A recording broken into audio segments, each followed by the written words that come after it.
From time to time, we have been going through different themes in the book of Proverbs. We had several meetings in a row where we were just doing Proverbs, different themes and an introduction, but then we've broken it up and interrupted with other things once in a while.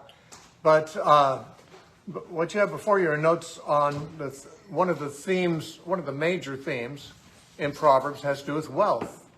Of course, that's one of the major themes of the Bible, which is interesting because a lot of times people don't want the preacher to talk about money, but that's because preachers often talk the wrong way about money. They're always asking for money, but actually you can't teach the whole counsel of God without talking about money, because following Christ intrudes into every aspect of your life. And of course, it's part of the belief of Christians that when you become a Christian, you're a follower of Jesus. He owns you. He owns everything. And therefore, you don't have any money. You have his money under your management. And so, obviously, we spend money almost every day. I mean, we're using electric lights that we'll pay for later on. But we're spending money today. You know, if the air conditioner's on, we're spending money. It may not go out of our hands today, but we're using it. Life costs money. Food costs money. Money has to be made somewhere, and it has to be then administered. And that there are people in the world who don't have enough money. And some of that's not their fault, because sometimes there's governments that have policies that keep people from having enough. But in a free country, and we live in one that's still relatively free, if you don't have money, well, someone's going to have to cover it for you. You know, if you don't generate money, someone's going to have to generate extra so that they can carry your weight, which is not a very loving thing for a Christian to do. We're supposed to love our neighbors who love ourselves, and we should be more interested in being able to give and help people who can't make money than to put ourselves in the ranks of those who have to burden the rest of the body of Christ on it. You know, Paul in 1 Timothy chapter 5 was talking about widows in the church, and he said, if widows don't have any, children or nephews or anything like that can support them, well, then the church should support them. But if they have offspring, then he said that let them support the widows so that they don't burden the church. That is, the church is concerned about the needy, concerned about the members in it who don't have enough, and the church bears the burden of that, or supposed to. Many churches don't, but the church did in the Bible times and should. And so, everyone in the church is consuming. Not everyone is producing. If you consume but don't produce, then somebody else is going to produce more. And that might be no fault of yours. You might be an invalid. You might be, just past the age that there's employment opportunities for you. There may be circumstances beyond your control that prevent you from being able to produce income anymore. In which case, of course, unless you've saved up for that time in your life, you're going to be, in some measure, a burden on other people. But you shouldn't feel bad about that if it's not your fault. That's providence. God wants the church to be generous. And if there's no one in need, there's no one to be generous to. God has arranged things so that those who gather little should have no lack, and those who gather much should have no extra, Paul said in 2 Corinthians. He's quoting actually Exodus 16 there. But, money is a part of everyday life. When we wash the clothes, we use detergent and water, which we pay for. When we turn the lights on, we use the money. When we eat any food, someone spent money on that food. So money is just a matter that's just infused into every aspect of life. And therefore, Christianity, which is also infused into every aspect of our life, doesn't just overlap, but dominates the whole realm of finances to someone who's taking Jesus seriously. And although the Proverbs are not written about Christianity, because they were written before there was such a thing as Christianity, they nonetheless teach principles that are built into creation and into human society, which the Christian who does not observe them, again, is going to fail to carry his or her own end of the weight, and is going to be a burden on others, which we don't want to do. So we also know that the world loves money a great deal. A lot of Christians do too. Hopefully Christians grow to the point where they don't love money. The love of money is the root of all kinds of evil, and so you don't want to have that love of money. And it's tempting when you are needy. It's tempting to be obsessed with money, not because you're greedy, but because you're needy. And yet, the desirable thing is that nobody in the body of Christ needs to be obsessed with money. That people who have plenty of it should be content with what they have. Those who don't have enough should not be worried about whether things will be taken care of, because God's going to take care of them largely through, hopefully, the gifts of the ones who have extra. So that money should not be an obsession, but it becomes a tool. It becomes a tool for serving God. I remember, I won't mention his name because I don't want to disrespect him, but there was a famous preacher who used to say, how about when you pray for missions, you don't just write a check this time, how about you go yourself? And whenever I heard him say that, I always thought, I wonder how much missionaries appreciate that. Don't write any checks to missionaries, just go yourself. Well, if every Christian left home, left their job, and went on the mission field, the missionaries would starve, The truth is that paying missionaries to do work on the field is as important as those who go on the field. I mean, there's every aspect of economy is involved in the body of Christ. There's people who need to be supported to do certain kinds of work. There's people who need to do another kind of work to support them. So we need to realize that money is, if you don't have Christian perspective on money or biblical perspective on money, you simply are going to be out of line. You're going to be, as Paul put it, disorderly. When he was talking in 2 Thessalonians chapter 3, he said that he used the word disorderly 2 or 3 times, talking about people who won't work, people who won't work and should not eat. But he uses the word disorderly for people. And actually that word in the Greek is a military word. It speaks of somebody who's out of step, out of rank. And, there are steps that every responsible person should be taking. And if a person is not taking theirs, then of course they're out of step. It's a disorderly situation. It's just like any other thing about other gifts of the body of Christ. The Bible does say in Romans 12 there's a gift of giving, but there's a whole bunch of other gifts too. And any one of the gifts, if the people who have those gifts don't do them, the body's going to be limping. There's going to be something that's not being done, some member of the body that's not functioning. And giving is actually most Christians, whether it's the main thing they do or not, have the opportunity to give. I myself have almost all my adult life, most of my adult life, I've lived off the generosity of others, but the Lord has provided for me even that way, enough that I can give plenty to others who have less than I do. So even though in many respects I've been on the receiving end of the generosity of other people, I'm able also, and I feel responsible to be, on the providing end as well, because there's very few people who can't give to someone who has greater needs than themselves. So let's just see what the Proverbs say about wealth in general. First category here in the notes is the attitudes that are associated with wealth. I don't bring up all of them because not all of them are in Proverbs. Obviously, one thing that is an attitude toward wealth that isn't in Proverbs but is necessary to realize is that anxiety about wealth is a very common attitude. People are afraid they won't have enough. Now, Jesus made it very clear we're not supposed to take anxious thought for tomorrow, what we're going to eat or what we're going to drink. God takes care of the birds. He takes care of the flowers. He takes care of things much less valuable to him than we are. And since he does that, we can be quite sure that he'll take care of us too. We don't have to have anxiety about wealth. But that would be especially if we are functioning within the principles of wealth that the Bible teaches. If we are obedient in this area, then of course our worries can be allayed.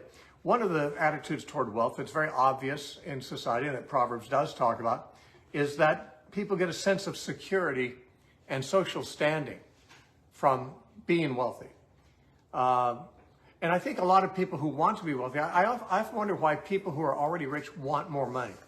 I mean, why do any of these guys who are millionaires or billionaires, why do they care if they get more money or if they can't legitimately spend what they have in a lifetime? They could give it all away, but if they're planning to do that, that's voluntary on their part. They don't have to worry about having enough money for that. They can give away what they want to give away. But it's clear that one reason that people want a lot of money is they can buy pleasures that others can't buy. But another, and this is perhaps less, is more of an innocent thing that people who want to get money are concerned about, is security. You know, I'm getting old. My earning power is limited. I don't know how many years I have to live. I don't know what the needs will be. Will I have loved ones who's going to need my support? Will I need support? Will I have a health crisis? And money is looked to quite naturally as a means of security. People who are poor don't feel very secure sometimes if they're not trusting God for their finances. They don't feel very secure about their future. Someone who's very rich probably does feel more secure, although very seldom satisfied with what they have. That they know. I mean, I can remember, I've lived by faith all my adult life, and I lived on very little and had very little come in most of the years of my life. But when I had a wife who was killed in an accident, and there was an insurance settlement that came to me. It wasn't huge by today's standards, but it was huge by my standards. You know, the amount that I was given in insurance settlement for her death was like what I was accustomed to having income for 2 years. It was like 2 years of income for me. And I didn't like having it because I like living by faith. And so I decided I'm going to get rid of all this money within 1 year. I didn't want to just write a check for all of it without doing some research. I wanted to vet charities and things like that. And I wanted to make sure that by that time next year, after I got it, I'd have no more of that money left.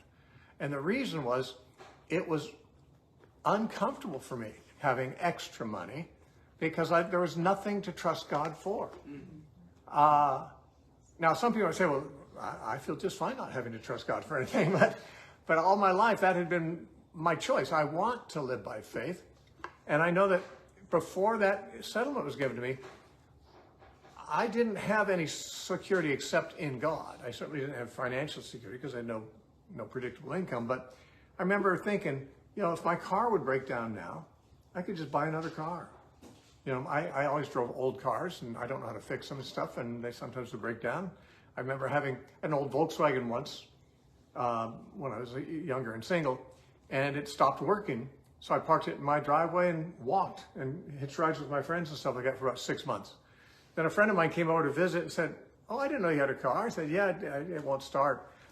And he looked under the hood, and there was an obvious wire that had come loose. He put it on there, and it started right up. I was walking for 6 months and hitchhiking for 6 months, so I could have just put the wire on there. But I'm just that stupid about cars. My cars are that unreliable. But I remember when I had that money, I thought, I don't have to worry. I don't have to trust God. I want to, but I don't have to. It's hard to trust God when there's nothing there to trust Him for. I knew that if my car broke down, I could leave it by the side of the road and buy another one. I didn't have to trust God for my phone bill to be paid each month or my rent. I was in a position to pay it way ahead if I needed to. And it really put me in a situation that was awkward for me because I realized that when you do have a lot of extra money, it's hard to trust God. Not because you don't want to, but there's just nothing there to trust Him for. I mean, maybe a real disaster. You might trust Him that, you know, if a nuclear bomb hit your town, that maybe you'd have shelter, you know, somewhere. Or, you know, I don't know.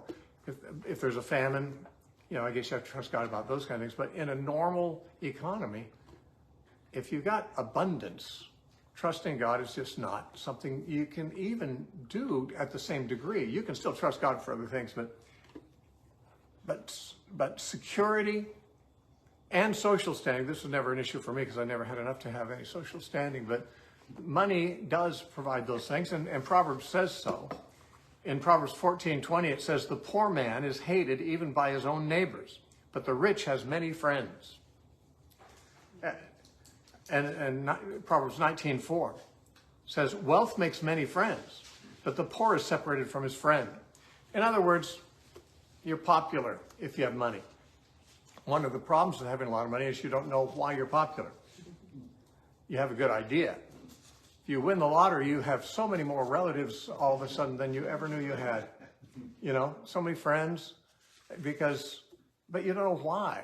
I mean, you have a pretty good idea, and it's a rather cynical answer. But the truth is, real friends are, well, real friends will be with you even when you're poor. But I think very few people have any real friends anyway. The poor people don't have very many, and the rich people have friends who can get stuff from them, and you never know if they're real friends or not. Billy Graham said he only had about 4 close friends in his life. Now, he was on a speaking basis with many presidents and many powerful people around the world. Everyone was friendly with him, but as far as real friends that he trusted, he only said he could count about 4. And I think that's about normal. Most people I've heard, who are famous people say they have about maybe 3 or 4 good friends. Someone said you can only have about 3 or 4 good friends. And I'm not sure what the limit would be because I've never reached that limit, but it might be above what I would think. But when you have a lot of money, you seem to have a lot of friends. And that's what Proverbs is saying. It gives you social standing. It also makes you feel secure because you can take care of yourself. In Proverbs 10:15, it says, the rich man's wealth is his strong city. The destruction of the poor is their poverty. Now, the rich man's riches are his strong city. That just means his security. It's like he's in a tower, he's in a walled city because his money builds a wall between him, a hedge between him and disaster. And it sounds like it's saying this is really true because in a sense it is. It really is the case that if you have a lot of money, you can hedge yourself against a lot of disasters that a poor person can't be free from. And the destruction of the poor is their poverty. Sometimes bad things happen to poor people and take them out that could have been avoided if they had more money. So, I mean, money is a good thing to have. It is a security. But the problem is it's not as much a security as the rich man often thinks it is.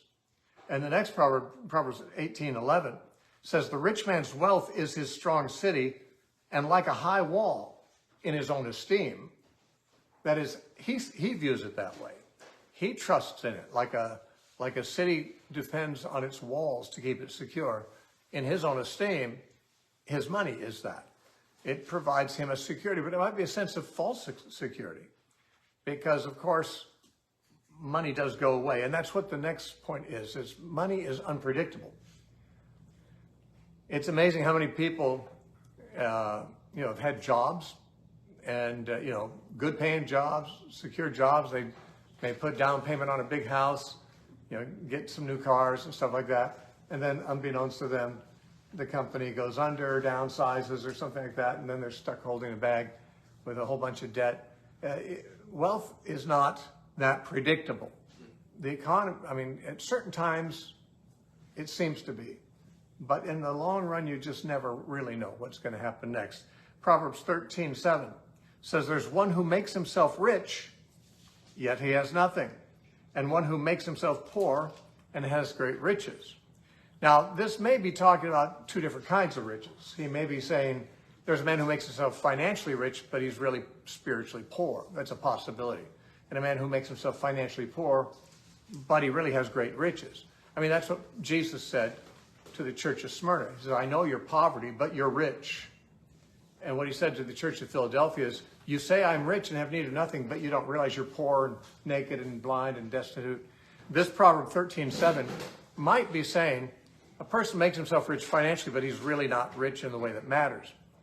On the other hand, most of these statements about Proverbs are about physical riches. And a man may labor to be rich and still end up in poverty. A man may labor to be poor and end up with a lot of money. And again, that's something I wouldn't have been able to relate to a few years ago. I can now. I'm in a comfortable situation. God provides for me. I'm not in poverty anymore. And now I'm in a position I can help other people. And I made no effort to make money ever. I don't now any more than I did when I was young, but it's the Lord provides. A man may make himself poor and yet have great riches. But Proverbs 23, 4 and 5 says, do not overwork to be rich. Because of your own understanding, cease. Will you set your eyes on that which is not? For riches certainly make themselves wings. They fly away like an eagle toward heaven. Which some of you have been probably pretty wealthy at an earlier time in your life and may have experienced reversals in that area. Solomon, who wrote this, certainly knew a lot of wealth, but he was also in touch with reality. He'd seen enough reality to know that even when you have a lot of money, sometimes it just seems to fly away. Where'd it go? The same author in Ecclesiastes 5:11 said, when goods increase, they increase who eat them. So what profit have the owners except to see them with their eyes? You could just get to wave goodbye to them. When your riches increase, you think, oh, wow, I'm really well off. Well, then all the neighbors and the friends and the relatives come up because they know you're rich, and the consumers come. But even if it's not that case, even if your friends aren't all showing up to get money and stuff from you, it seems like no matter how much money you have, consumption of it, of the whole amount, is no difficulty. That is to say, no trouble spending it all. You know, it's easy for those who eat it up to equal, any amount that comes in. It's sort of like space, how much storage space you have. Do you have enough? Never. If you have extra space, it'll get filled up. It's just a law of nature. And if you have lots of money, unless you make arrangements for this not to happen, that is, unless you guard your finances and manage them carefully, there will be plenty of takers, merchants, friends. There just seems to be no limit to the places money can go, and it gets wings and flies away. In Proverbs 27:1, it says, do not boast about tomorrow, for you do not know what a day may bring forth. Now, this is under our topic of wealth is unpredictable, but that very principle is made clearer in the book of James.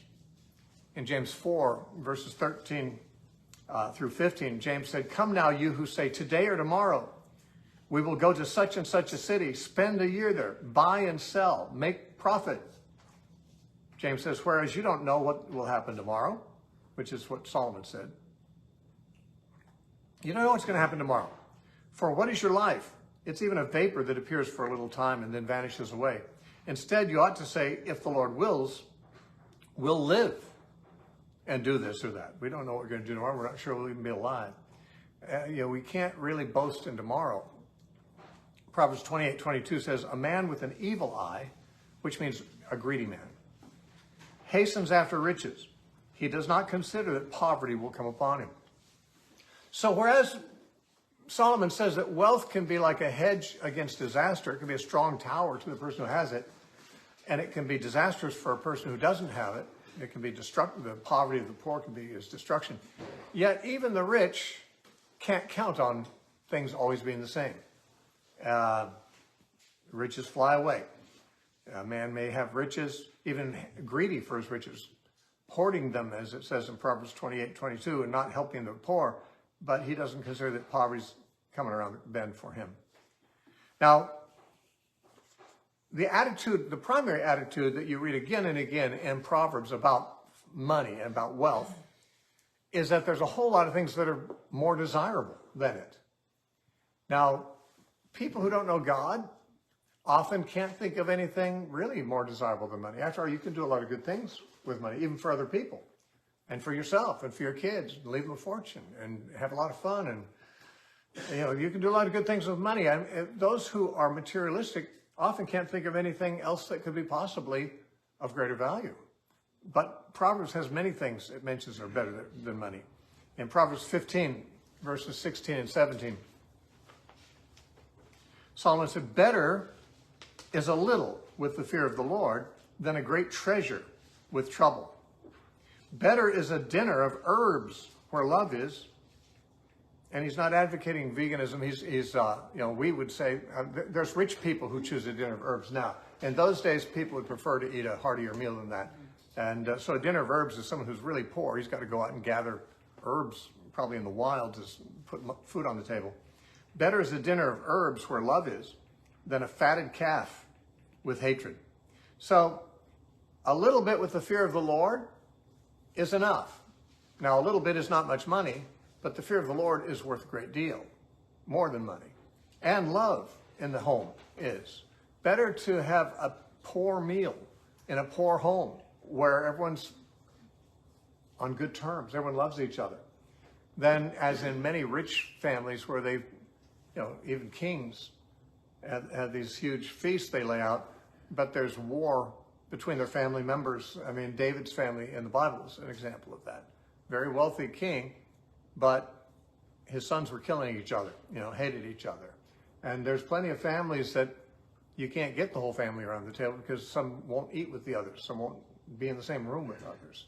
I was in a church once where two sisters went to the same church and sat on different sides of the aisle with their husbands and wouldn't speak to each other for years. They wouldn't look at each other. If you're in a family that loves each other, but the food's not great, you've got a better situation than somebody who's got a great meal in front of them and they have strife in their family and hatred. Proverbs 16:8 says, better is a little with righteousness than vast revenues without justice.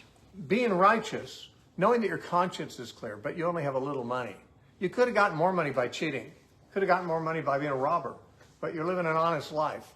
And because of it, you don't have as much as you might if you would compromise more. But having a little bit with righteousness is better than being really wealthy without justice. And I think that means if you've gotten it unjustly, if you've cheated or done something like that, you've forsaken justice to get the revenues. The revenues are not worth much compared to righteousness. Proverbs 17:1 says, better is a dry morsel with quietness than a house full of feasting with strife. So that's essentially the same point we saw in chapter 15. Chapter 19, verse 22, what is desired in a man is kindness, and a poor man is better than a liar. Now, kindness is actually in the Hebrew the word chesed, C-H-E-S-E-D. It's a very common word in the Old Testament, very hard to translate. A lot of times in the King James Version it's translated loving kindness, faithful love is another way it's translated. Chesed is used mainly in the Hebrew with reference to someone who keeps covenant obligations they have. They're faithful, they're reliable. I'm not sure why kindness is chosen as a translation as much as it is, because the lexicons all are pretty clear on this. It's a very important word in the Old Testament. It refers to being faithful to your covenant, being an honest, a man of integrity. And it's contrasted with a liar here. What's desired in a man is this kind of integrity. A poor man is better than a liar. A liar is a man with no integrity. Better is the poor, it says in Proverbs 28:6. 28:6, better is the poor who walks in his integrity than one who is perverse in his ways, though he be rich. You're starting to sound like a broken record here a little bit. Same ideas worded differently. Proverbs 28:11, the rich man is wise in his own eyes, but the poor man who has understanding searches him out. A wise man has the luxury of thinking he's smarter than other people. For one thing, he thinks if he wasn't, he wouldn't be rich. Where do you think he got all this? He played his cards right. He pulled the right strings. He made the right connections. He's smarter than most people. That's why he's richer than most people. But a poor man who has understanding can search him out. Now, I'm not sure what search him out, what Solomon's thinking of in that phrase in this particular case, but basically, obviously means to show his faults. The poor man who has understanding can defeat him in a debate, for example. The man's smart in his own eyes, but being rich isn't what makes you smart. A poor man can be wise enough to, uncover that person's foolishness. Now, when it comes to obtaining money, we want to talk about obtaining money, and we want to talk about dispensing of money, and then we'll be done here. Of course, obtaining money is a high priority for most people. Pretty unusual to find people who don't make that a priority at some level. But there's a fundamental understanding of wealth that is expressed in several verses in Proverbs. One of them is in chapter 11, verse 4. Proverbs 11:4. Riches do not profit in the day of wrath, but righteousness delivers from death. Now, the day of wrath, I assume, is the day of God's anger. When God is angry, having a lot of money won't help you. Hank Williams had a song that said, "Your money won't save your poor wretched soul." That was the refrain at the end of every verse. Your money won't save your poor wretched soul. Well, it won't. Money won't help you. Wealth won't help you in the day of judgment, in the day of wrath. But righteousness delivers. You know, it's going to be worth more to be righteous than to be rich. And the next verse kind of is similar. Proverbs 11:28.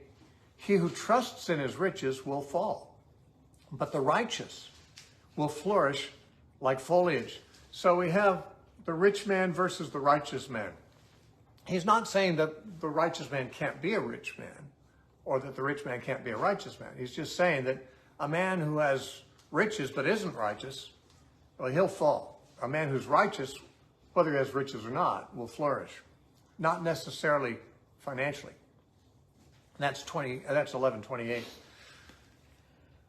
In Proverbs 22:2, it says, the rich and the poor have this in common. The Lord is the maker of them all. Now that almost sounds so basic. It's like, why do you need to have that said? Of course, God made everything. But I think the point he's making is that in society, attitudes toward the rich and the poor are not always the same. But God's attitudes toward rich and poor people, he's the maker of all of them. What they have, he gave them. It says in James, you know, every good gift, every perfect gift comes down from above and is from the Father of lights. So, you know, if someone's rich, well, God's made it possible for them to be rich. I was going to say God made them rich, but some people make themselves rich dishonestly. I wouldn't say God made them rich, but he gave them the wits. He gave them the opportunities. He gave them the position that they were in, that they were able to get rich. They could have gotten rich honestly, perhaps, but not everyone has. The point is, though, that if you are an honest person and poor, or you're an honest person and rich, that's God's doing. God is the one who kind of puts people in those positions. It's like what God said to Moses in, I think it's chapter 3 of Exodus, when he was at the burning bush, and Moses said, I can't speak to Pharaoh, I'm slow of speech. God said, who made the dumb? Who made the blind? Who made the seeing? Who made the lame? Did not I, the Lord? I mean, whatever state a person is in that's beyond their own control, that's God's providence. That's how God worked it out for you. You can rejoice in that. Now, two very frequent themes in Proverbs have to do with work, hard work being the source of money, and secondly, of not only the lack of virtue, but the vice of being lazy. As far as Proverbs about making money by work, we have to remember that Adam and Eve were given work to do before they fell, but it wasn't hard work. It was enjoyable work, tending a garden that was already pre-cultivated. God cultivated the garden before he put them in it. They didn't have to tame the wild like, you know, pioneers coming across America and building a log cabin and trying to tame the wilds. They were put into a cultivated garden. They were just to keep it up, which I'm sure in the nature of the way they were made, that was probably something that was quite enjoyable and fulfilling to do. But when they sinned, God told them they're going to go out where there's thorns and thistles. They're not going to be in the garden anymore. They're going to be out in the wild. They're going to have to, you know, plow it and work it. So from that time till now, anyone who eats is eating something that somebody worked to produce. Now, of course, we have machinery and stuff, labor-saving devices now. For centuries and centuries and centuries, making food out of the ground was simply arduous. Now we have, you know, climate-controlled cabs and these big harvesters and things like that, and plows and tractors. But still, someone's got to put in the work. It may be a little easier to do it now than it used to be, but it still has to be done. And if somebody's not doing that, then somebody's not going to eat. And so that's what the Bible's teaching is. Wealth is produced by labor. Now, I think I mentioned this before, the socialist idea, or especially the communist form of socialism, is that wealth is just there and it's to be distributed. And if somebody has more than someone else, it's because they got more than their share. And the person who doesn't have as much has been ripped off of their share. It's like it's the pie model of wealth. It's like a pie. Everyone should get an equal slice. If someone gets a bigger slice than the average, someone else has to get a smaller slice because there's a finite amount of wealth. And so the socialist / communist idea is that you need to distribute it equally or someone's being cheated. The biblical idea is some people will be richer than others, but everyone can be as rich as they want to be. And, well, of course, we're talking about people living in situations where food can be grown, not in the middle of the Sahara Desert probably, and in countries where the government just doesn't confiscate everything that comes from it. But in a situation where there's arable land and climate, if there's rich people and poor people in that same area, it's not necessary that someone has to take the rich man's money to even things up. The poor man can work too. And if he works as hard and as smart as the rich man, in most cases, he might be as rich as the rich man. If not as rich, certainly well off enough. It's not that the rich man is rich by cheating the poor man. And, whenever I hear young people who don't know anything, usually from universities, which is why they don't know anything, they act like, capitalism's a really bad thing because there's these really rich guys who run these companies and they get really big salaries and their workers are getting much less than they are. Well, honestly, I've never worked for more than minimum wage. Whenever I had a job, I never got more than minimum wage. I never envied that my manager was getting more than I was and the people who owned the business was making more than I was. I could try to own a business if I wanted to. I just didn't want to. I could try to strive to be in management if I wanted to. I just didn't want to. The choices you make determine a lot of that stuff. If somebody wants to be rich, they may strive to be rich, and they'll work harder and smarter, and they'll get richer. That's just usually the way it is. Most of the people who work for him don't want to start their own company and have all the headaches of running a company. They'd rather let him have the headaches and they just show up and punch a clock and they get their money. These are different life choices people are making. The guys who own these big companies they're not richer because they're cheating. Now, some of them may be cheating. I'm not saying there is no cheating. I'm not saying there's no one ripping anyone else off. I'm just saying that the fact that the guys at the top have more money does not mean that they're cheating. They may not be cheating at all. And like I said, whenever I worked I was always at the bottom rung in any job I held, and it didn't bother me at all. If I wanted to make more money, I could pursue that. But I only wanted to work enough to put food on the table and a roof over my head so I can go out and minister. I want to study the Bible all day. I didn't want to work all day. Those are choices people make. And, if you can't make any money in a profession you're in, you can look for another profession. I mean, there's just, if you work hard, you should have enough unless there's injustice in the society that is beyond your control. And that's usually governmental. That's not usually having to do with the people who employ you. So anyway, this is the biblical concept of wealth. Wealth is created by work. It's not like there's just a finite amount of wealth and we just have to divide it up fairly. No, you create wealth. More food. Food is wealth. Food is wealth. Everything else is fluff. Food is what you need to survive and what everyone needs. If you grow a lot of food, you'll have enough to eat, and you can change some of it for things you don't need or things you can't produce. Food is wealth, and food is produced by work. And that's what the Bible teaches. So anyone can have enough if they work enough. Now, there are things like when you get old or you're handicapped or disabled or whatever and you can't work. Well, that's when charities and the church and your extended family and stuff can come to your aid. Not the government, hopefully, but there's a lot of people closer to you who care more about you than the government does, who can take care of those things and should. So here's what Proverbs says. Proverbs 13:11. Wealth gained by dishonesty will be diminished, but he who gathers by labor will increase. So you try to get money dishonestly, you may get it, but it'll be diminished. You might even go to jail and lose it all. But wealth, he who gathers by labor will increase. You work, you'll get more. Proverbs 14:4, where no oxen are, the trough is clean. But much increase comes by the strength of an ox.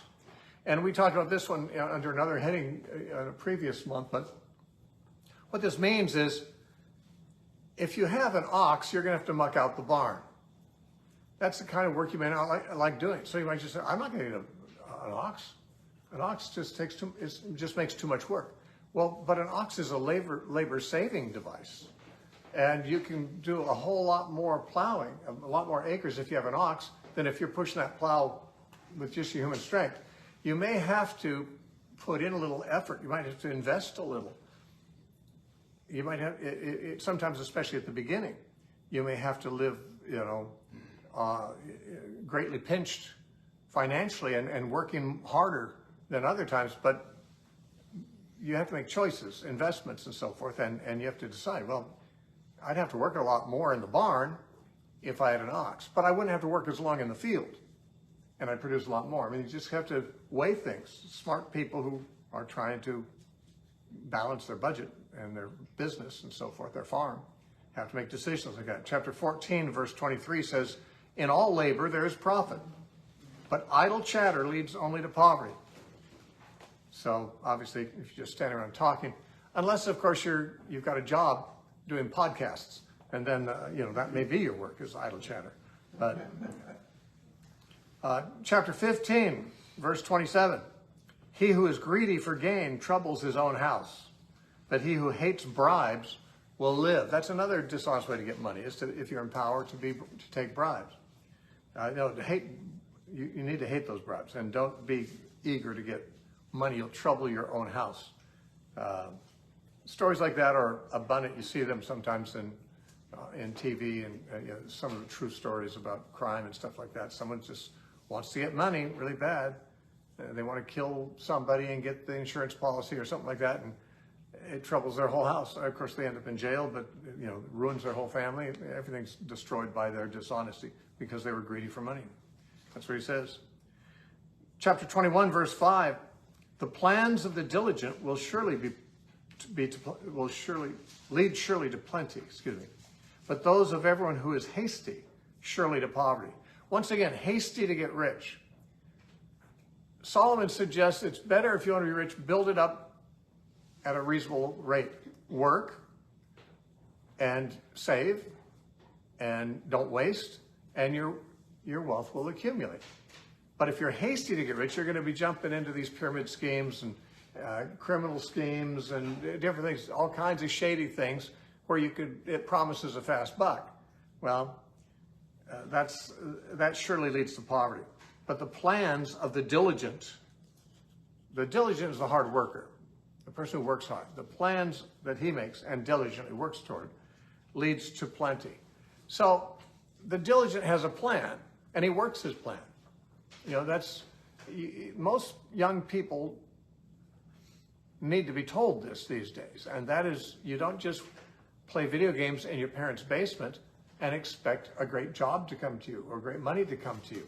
No, you need to make a plan, and you need to work the plan, and you have to be patient, because being hasty for wealth you'll become discouraged if you don't get wealthy fast enough. But you just have to be patient and hardworking, and that's what Proverbs teaches, and it's true. And Proverbs 21:17 says, he who loves pleasure will be a poor man. He who loves wine and oil will not be rich. So this has to do, of course, with another way you can avoid getting poor. Don't have expensive tastes, Paul said, having food and clothing, we will with these things be content. I don't know if he ever got wealthy, but he didn't end up spending much either. Having inexpensive tastes is one way to, well, let's put this way, having expensive tastes, he says, is a way to go broke. And people, when they start to make money, especially if they start making more money than they're used to, they start going out and a lot of times they'll buy things on credit that they can't buy yet, and they'll just go into debt and it'll destroy them. Proverbs 28:8, one who increases his possessions by usury and extortion gathers it for him who will pity the poor. Usury, of course, in modern English means extreme interest rates, excessive interest rates. In biblical times, usury just meant interest.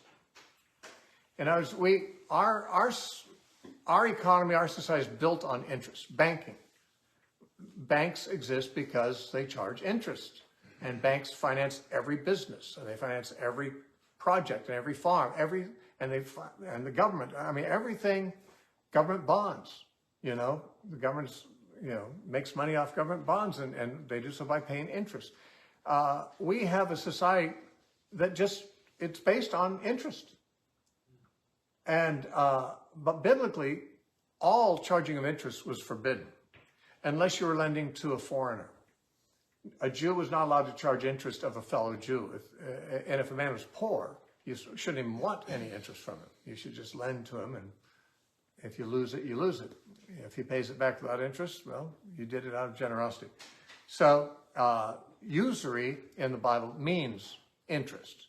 Like I said, today, because our whole society is based on interest, we have another word, usury, to mean excessive interest. But in the Bible, it says, he who increases his possessions by charging interest on loans and extortion gathers it for him who will pity the poor. It means he'll lose it eventually, and a better person it'll come into their hands by the providence of God. He's not saying it naturally tends toward that. It's not like naturally, the banker's wealth is going to end up with a philanthropist ends up with that guy's money. But that's not nature. But he's speaking of that as something of divine providence. God will reshift that finances. 28:19 and 20, Proverbs 28:19 and 20 says, he who tills his land will have plenty of bread, but he who follows frivolity will have poverty enough. A faithful man will abound with many blessings, but he who hastens to be rich will not go unpunished. Again, hastening to be rich almost always involves compromise. You can almost never get rich quickly, honestly. There might be times where you might inherit your parents' fortune or something like that, but to hasten to be rich, if it is your goal to get rich and soon, quickly, well, you're probably going to do some things that you're going to be punished for. He who hastens to be rich shall not go unpunished. Now, I told you there's a lot of verses about sluggards. I want to tell you about sluggards, and this may be the last section we'll get through today. There's more sections in my notes, but we will not have time for them. Some of the more humorous statements in Proverbs are talking about sluggards. Solomon had no respect for a sluggard. To him, a sluggard was like one of the great vices. One of the greatest vices was that of a sluggard. Now, if you're a sluggard, that is, if you don't produce much. You could produce more if you're more diligent, but you're kind of lazy, so you don't produce much. If you're willing to live on what you produce, I guess it's not a vice. But it might be, because God gives you the power to make more. And making more is good, because if you make more, you can do more for the kingdom of God. You see, every minute you have is a minute you have to decide, how am I going to use this minute? Or am I going to invest it? Is your time passing, or is it being invested in something? And it may not be that God wants you to use all your time making money. There are things better than money. There's things better to do with your time than making money. But maybe not for some people. Maybe making money is the very best use of their time they can do, and they end up financing missionary work or something else of value, feeding the poor. Those are good things. Making money can be extremely virtuous if you're doing it with the mind that this is what God has given me the ability to do. I can make money, and I can help a lot of people who need help that can't make money. Okay? So, but So even if you're saying, well, I don't want to make much money, I'll just live, on little. Well, there's nothing wrong with living on little. But if you're living on little because you're lazy, not because you're content with little and you've got better things to do than go out and make money, that's a different thing. But if you're living on little just because you don't want to get out of bed and you don't want to do work, and I guess I'll live on little because no one's going to hand me any money, and I don't want to make any, then that's a vice. And laziness, or the slothful man, as it's in the King James, is always seen as a really bad person. Not because they're doing other bad things, although they might be. A slothful man may very well get money by robbery or something like that, and he does it because he doesn't want to work for it. But even if you're not doing anything bad other than being lazy, you're being wasteful of opportunities that God has given you, and that's something we'll answer for. Remember the story of the talents, how the master gave one of his servants 5 talents, and one 2 talents, and one 1 talent. And the guy with 2 talents, the guy with 5 went out and invested it, made more money for the kingdom, for his father, for his master, I should say. The guy who had 1 talent, he just hid it in the ground.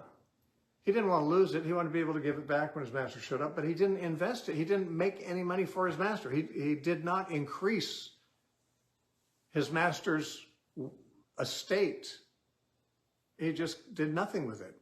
And he was thrown out into outer darkness because although he could give back the talent that he had, he didn't steal it, but he had a responsibility for it that he didn't use. His master said, why don't you at least put it in the bank? Then I could have had a little bit of interest on it. I mean, your obligation was to take what I gave you and make me some money. And of course, in what this is talking about is God gives us various opportunities and assets to advance his interest, his kingdom, his movement. And we can use our advantages that way or not. A lazy person is not using the advantages he has to the extent that he could. So it says in Proverbs 10:4, he who has a slack hand becomes poor, but the hand of the diligent makes rich. So that's kind of the same thing you were saying earlier, but the reverse is talking about the slack hand, the lazy man, he becomes poor. Chapter 12, verse 11, he who tills his land will be satisfied with bread, but he who follows frivolity is devoid of understanding. That sounds pretty much like one we read earlier. Chapter 13, verse 4, the soul of the lazy man desires and has nothing, but the soul of the diligent shall be made rich. Chapter 18, verse 9, he who is slothful in his work is a brother to him who is a great destroyer. Now, when Proverbs say so-and-so is a brother to such and such, there's several Proverbs that say this kind of person is a brother to that kind of person. It just means they have a family resemblance. They're similar. They're not really brothers, but he's saying that person is like this person. He's like a brother to him. They both have the family resemblance. They're similar to each other. A man who's slothful in his work is like a person who's a great destroyer. Now, a man who's slothful in his work may be maintaining things without improving them. But if he's lazy, he's probably not even maintaining them quite. There's such a thing as the second law of thermodynamics. There's entropy. Things wear down. You have to work just to keep them from getting worse. We've noticed that with this house. I mean, this house, we've had so many things come up with it. Bees make their hives in the walls, and things. It costs a lot of money and work just to maintain it. And Dana works like crazy on that backyard. I mean, it's a beautiful yard, but it's that way because of her hard work. If nobody was working on the house or on the yard, it would fall apart. You might as well destroy it. You're just destroying it slower. It's going to destroy itself without maintenance. And so the man who's lazy and doesn't keep things up, he's in the same family with the person who just comes out with a wrecking ball and wrecks the thing. The wrecking ball does it quicker, but it's the same work. Things get destroyed if they aren't maintained by somebody doing some work. So Proverbs 20 and verse 4 says, the lazy man will not plow because of winter. He will beg during the harvest and have nothing. I guess I don't know much about farming, but the winter is when you can't really grow seed, but that's where you plow up the ground so that when the spring comes, you can sow it And then by summer, there's crops. But if you don't want to be out in the cold, don't want to work in the winter, don't want to go out in the rain or whatever, well, then you won't plow. And then you'll find out there's consequences for that when it comes time to harvest and there's nothing to harvest. Proverbs 20 and verse 13, do not love sleep. Now, there's nothing wrong with sleep except in Proverbs, the man who loves sleep is the person who'd rather sleep than work. Basically, he's a lazy man. Do not love sleep, lest you come to poverty. Open your eyes. In other words, wake up, get out of bed, and you'll be satisfied with bread. Now, the last verses we're going to look at are these last ones on the sluggard. There's 3 of them in a row in Proverbs 26, verses 14 through 16. He says, as a door turns on its hinges, so does a lazy man on his bed.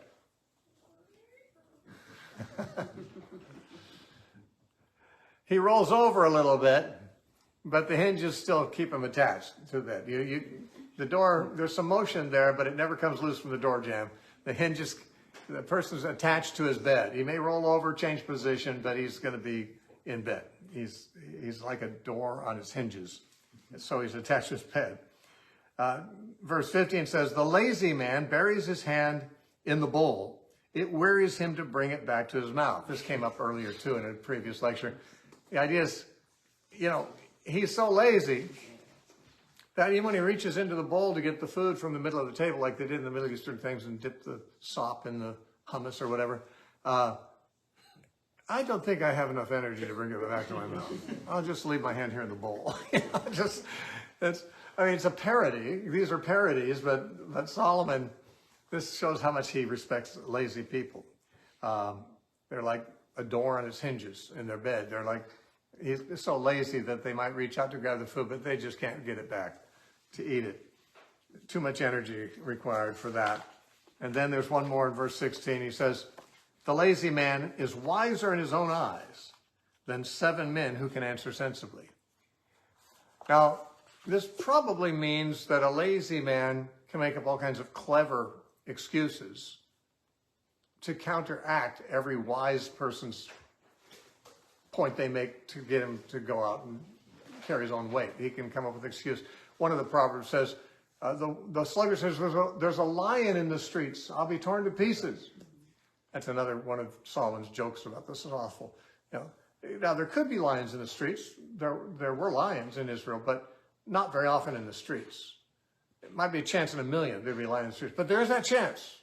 So you're saying there's a chance. There's only one chance in a million you'll get it. So you're saying there's a chance. I better stay in. There might be a lion out there. I was going to go to work today, but those lions, I'll be sorry if I go out there and there's lions. I'll just stay indoors and stay on my bed. That's the excuses a lazy man makes.